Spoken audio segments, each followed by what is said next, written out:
नमस्कार, T qualified teacher या आपल्या युट्यूब चॅनलवर तुम्हा सर्व अभियोग्यता धारकांचं सहर्ष स्वागत.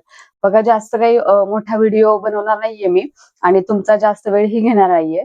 तर तुम्ही पाहताय सोशल मीडियावर सगळीकडे एक मेसेज व्हायरल होतोय, म्हणजे सर्व जिल्हा परिषदांची आकडेवारी व्हायरल झालेली आहे. तर तीच आकडेवारी मी काही तुम्हाला पुन्हा सांगणार नाहीये. तुम्ही पाहिली असेल इतर चॅनलवर वगैरे किंवा व्हॉट्सअपच्या द्वारे वगैरे तुमच्यापर्यंत ती आकडेवारी नक्की पोहोचली असणार आहे. त्याच्यामुळे ती आकडेवारी पुन्हा पुन्हा मी सांगत बसणार नाहीये. फक्त बघा, ती जी आकडेवारी आहे त्या सगळ्या जागांची तुम्ही बेरीज करून बघा.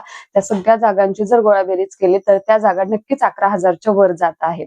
तर मग ह्या जागा सगळ्याच्या सगळ्या जर खरंच आपल्याला जाहिरातीमध्ये दिसल्या, पोर्टलला अपलोड झालेल्याच आहेत, परंतु जर सगळ्याच्या सगळ्या फेज 1 मध्ये आपल्याला त्या जाहिरातीमध्ये ह्या जर अवेलेबल झाल्या दिसल्या, तर नक्कीच आपल्या ह्या शिक्षक भरतीचं मेरिट खाली येण्यामध्ये आपल्याला फायदा होणार आहे. तुम्हाला मी सांगते की जी मागची भरती झाली होती, त्या मागच्या भरतीमध्ये 2022च्या भरतीमध्ये फेज 1 मध्ये जवळपास झेडपीच्या जागा ह्या 8,000च्या आसपास आल्या होत्या फेज 1ला.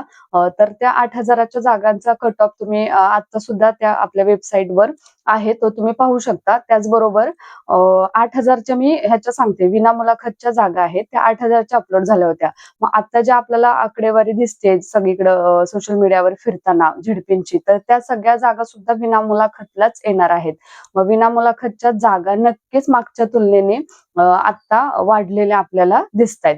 आणखीन बघा, मागच्या वेळी फेज 2 चे जाहिरातीचा टॅब बंद झाल्यानंतर प्रेफरन्स देण्याचा टॅब 5व्या दिवशी लगेचच सुरू झाला होता. आता मात्र तसं होताना दिसत नाही, आपल्याला थोडासा उशीर झालेला दिसतोय.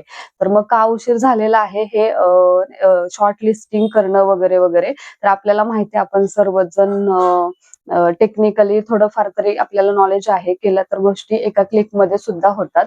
मग त्याच्यासाठी काय नियमावली वगैरे असेल तर ते बनवण्यासाठी वेळ लागत असेल. आणखीन नव्याने ऍड झालेला आपला जो 55-60चा जो मुद्दा आहे, अजूनही अधिकृत कोणतीही सूचना याच्याशी रिलेटेड आली नाहीये. पण नक्कीच सर्वोच्च न्यायालयाचा अवमान प्रशासन करणार नाही. त्यामुळे 55-60चा निर्णय रद्द होऊन ही भरती राबवली जाईल. म्हणजे कॅटेगरीच्या विद्यार्थ्यांना हा फायदा आहे. आणि आपण 2022चे जे मेरिट होतं त्याच्याशी इतकी पण तुलना नाही करू शकत, कारण त्यावेळेसचे नियम आणि आत्ताचे नियम याच्यामध्ये बराचसा फरक झालेला आहे. म्हणजे त्यावेळेस बघा की प्रेफरन्सचं लिमिट नव्हतं आणि त्याच्यामुळे महाराष्ट्रातल्या कुठल्याही जिल्ह्यातला उमेदवार कोणतेही प्रेफरन्स देऊन रिकामा होत होता, की आहेत तर मग सगळेच्या सगळे देत होते. महिला असेल, पुरुष असतील, तर सगळेच्या सगळे प्रेफरन्स देऊन हे रिकामे होत होते. मात्र आता तसं करून चालणार नाहीये, कारण नियम स्ट्रिक्टली लावलेला आहे की जर तुम्ही लांबचे जिल्हे देत असाल आणि जर तुम्हाला तिथे जाणं शक्य झालेलं नाही, तुमची निवड जर तिथं झाली आणि तिथं जाणं तुम्हाला शक्य झालेलं नाही, काही फॅमिली इश्यू असतात किंवा आणखीन अन्य काही कारण असतात, त्याच्यामुळे जर तुम्हाला तिथं जाणं शक्य झालं नाही, तर मात्र तुम्ही त्या पोर्टलमधून नोकरी स्वीकारा किंवा स्वीकारू नका, तर तुम्ही त्या प्रोसेसमधून आपोआप बाहेर पडले जाणार आहात. हा एक स्ट्रिक्टली नियम आपल्याला लावलेला आहे. त्याच्यामुळे प्रेफरन्स देताना, लांबचे जिल्हे निवडताना नक्की आपले मार्क, आपलं क्वालिफिकेशन, आपल्या सब्जेक्टच्या जागा, आपल्या कॅटेगरीच्या जागा, हे सगळं पाहूनच आपल्याला प्रेफरन्स द्यायचा आहे. आणखीन एक की जो सोशल मीडियावर सतत एक तुमच्या डोक्यामध्ये भरवलं जाते की स्ट्रॅटेजी प्रेफरन्स देतानाची ही स्ट्रॅटेजी, प्रेफरन्स देतानाची ती स्ट्रॅटेजी. तर कोणतीही स्ट्रॅटेजी वापरली तरी तुमचे मार्क हेच तुमची निवड शक्य करणार आहे. तुमचे टेट मधील मार्क असतील, तुमचं टीईटी क्वालिफाईड असणं, टीईटी क्वालिफाईड नसणं, आणि तुम्हाला कोणत्या जिल्ह्यामध्ये जाण्याची इच्छा आहे आणि त्या सदर जिल्ह्यामध्ये तुमच्या कॅटेगरीच्या, तुमच्या विषयाच्या एकूण किती जागा आहेत. बॅच लावली म्हणून तुम्हाला पाहिजे असलेला जिल्हा मिळणार आहे, हे काही असं होणार नाहीये. हा, जर तुमची इतरत्र जिल्ह्यात जाण्याची तयारी असेल तर मात्र त्या गोष्टी शक्य होऊ शकतात, योग्य पद्धतीने प्रेफरन्स दिले तर.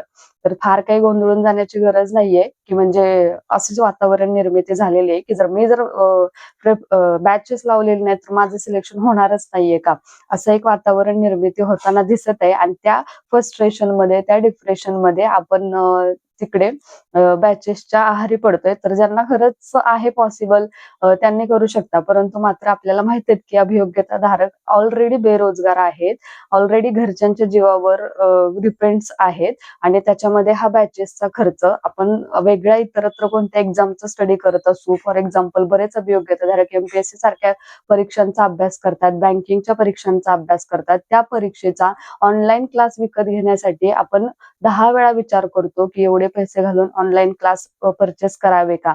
आणि इथं मात्र फक्त बॅच घेणार आहोत आपण. बॅचेस मधून काय फी असेल ती भरून आपण बॅच घेणार आहोत. तर खरंच ते तेवढी फीस भरल्यानंतर नोकरी आपल्या हक्काची होणार असेल तर ते पैसे घालवलेल्याचा फायदा आहे. नाहीतर मग तुम्ही स्वतःचे आपले म्हणजे मी निगेटिव्ह बोलत नाहीये, परंतु आपले स्वतःचे मार्क, आपलं क्वालिफिकेशन वगैरे ओळखून आपणच स्वतः ठरवायचं की आपल्याला ही गरज आहे का? आणि जास्त गोंधळून न जाता शांतपणे प्रेफरन्स चालू होण्याची वाट पाहूया. प्रेफरन्स चालू झाले की त्याच्या संदर्भाची नियमावलीही येते. त्या नियमावलीचा पूर्णपणे स्टडी करूनच आपण पुढची प्रेफरन्स कसे द्यायचे हे बघणार आहोत. तर त्यासाठी तुम्ही आपल्या चॅनलला नक्की सबस्क्राईब करून ठेवा. धन्यवाद.